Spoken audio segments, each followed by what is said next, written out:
Now we turn to an original Beat special report drawing on new evidence from the Epstein files about Jeffrey Epstein's death in custody, our new death timeline. He was awaiting trial, and his death was always a serious issue. The DOJ is supposed to prevent inmate deaths or suicide. The Trump DOJ admitted key video recordings failed, that its jail staff broke the rules. 2 officers were indicted for lying about that night. Later, the Biden DOJ issued a watchdog report on even more problems. Amidst all that, the government has maintained the same conclusion, that Epstein hung himself. The autopsy ruling the death a, quote, suicide. And that finding was always a problem for the Trump DOJ, with inquiries on how this high-profile defendant went from arrest to death in a single month. It's an error for the Bureau of Prisons to provide conditions that allow preventable suicide. Federal law requires prison suicide prevention, treatment, screenings, watches, transfers. And jail suicides are rare. Most inmates have cellmates, which makes them harder to do.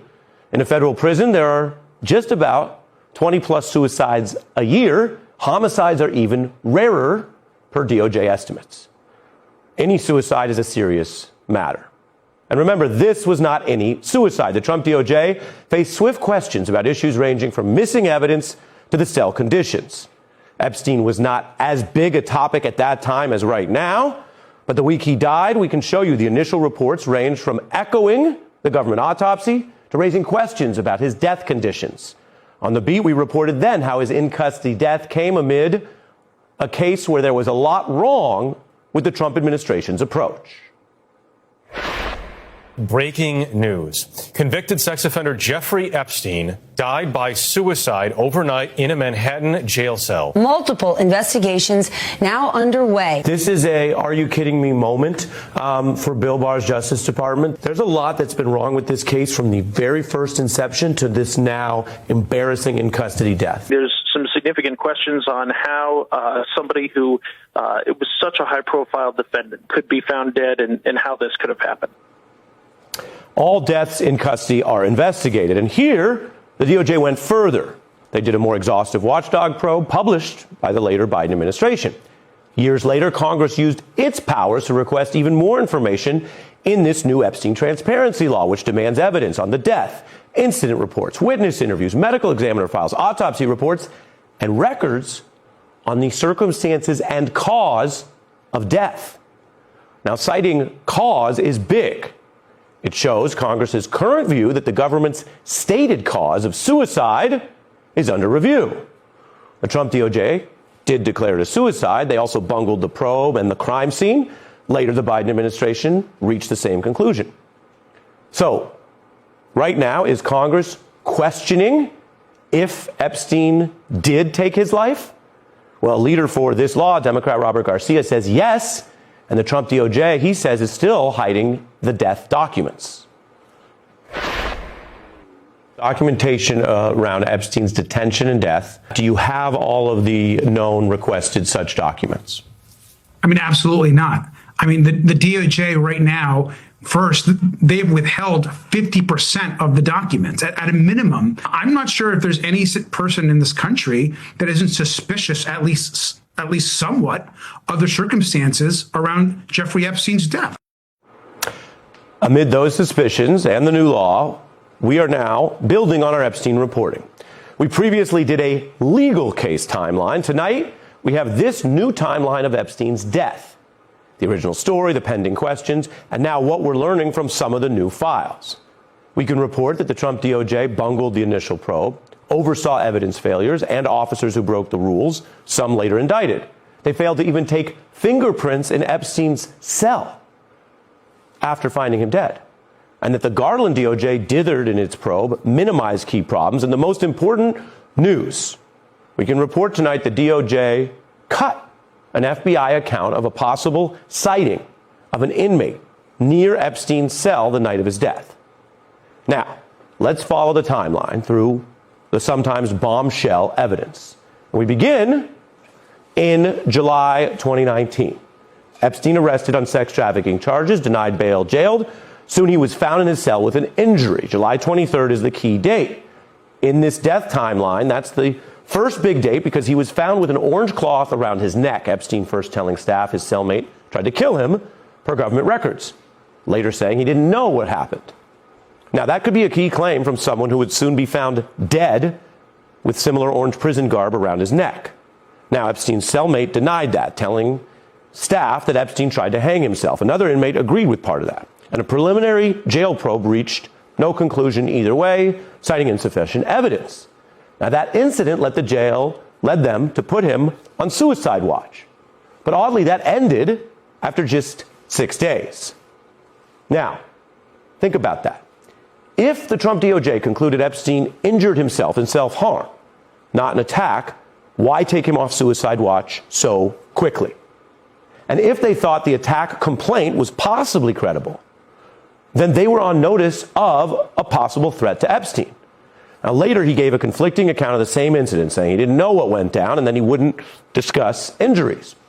There are also reports Epstein was advised to pay protection money to be safe from jail attacks. Now, the jail did take a precaution, assigning a new cellmate after the jail psych ward said Epstein should get an appropriate one. But that didn't last. The jail transferred Epstein's new cellmate out and then failed to assign a new one. That proved crucial. A day later, Epstein's body was found, having been left alone in his cell, despite the recent suicide watch, the mandate that he not be alone. Now, Epstein had been regularly meeting with his lawyers on site. We also know that 2 days before the death, on August 8th, he updated his will. Now, this was only discovered later. Updating a will can indicate that a person's pondering death. Investigators don't view a will change alone as strong suicide proof, though. Instead, psychological autopsies use several factors, not one behavior. And a will change can reflect one's fear of death, be that from disease or a murderer. So in our timeline, the will change with other factors is circumstantial evidence, perhaps that Epstein was suicidal, which some have noted. Now, inmate lawyer meetings are private, so the jail didn't know about the will until after his death. The change, the government's chief psychologist says it would have been a red flag. So Epstein was then found dead on August 10th after these developments. Now let's zoom in on the night before. Jail rules only allow inmates personal phone calls on a recorded line. But Epstein made a secret, unsupervised call around 7 p.m., telling staff he was calling his mother, a lie, since she'd been dead for 15 years. And yet, staff allowed Epstein to break the rules with this call, unrecorded and unmonitored, before going back to his cell. If the staff followed the rules, we would have audio of Epstein's final conversation hours before he was found dead. Evidence of his state of mind, maybe more. So why would staff let this inmate, indicted for grave crimes, break rules? The DOJ report quotes an inmate who saw Epstein's power and money intimidating officers, that Epstein would, quote, tell them he was writing down their name for his lawyer and they were on eggshells around him. Now, the DOJ says it found that Epstein called a woman that he was dating. Epstein told her the guards were, quote, trying to keep me safe. She recounted to the DOJ through her lawyer. Now, if that's true, it paints Epstein as more concerned that night about his safety rather than suicidal in his remarks. Could be that the lawyer's summary is also misleading or incomplete. Now, on our timeline, the guards then return Epstein to his newly empty cell after the call, but in another protocol violation, they failed to do required overnight checks. The inmate counts every 30 minutes, which was part of the protection and the whole point of having him in this special unit. Instead, he's alone and unmonitored for 8 hours until officers found this scene, the ripped prison uniforms fashioned for a hanging. Now, when a jail investigates a suspicious inmate death, they look at, 1, if the inmate took his life, or 2, the possibility that somebody killed him. If an inmate's alone until they're found hanging, that means suicide. No one else was there to do it. The jail records video, though, in the area facing Epstein's cell, in the cell area, they had 2 jail cameras, both failed to record, so there was only 1 working camera near the cell. That drew headlines at the time. Government defenders, though, cited the remaining camera footage to conclude that they would say no one got near the cell anyway that night. A top Trump FBI official who rose by questioning the Epstein story even echoed that view on Trump's behalf last year.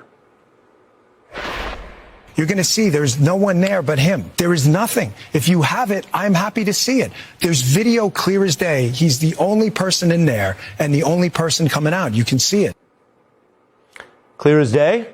A video showing that could resolve any questions, but the Trump official was wrong. This is the start of a timeline. The conclusion is even more striking, and we'll walk you through that and the bombshell FBI account I mentioned about a possible inmate next.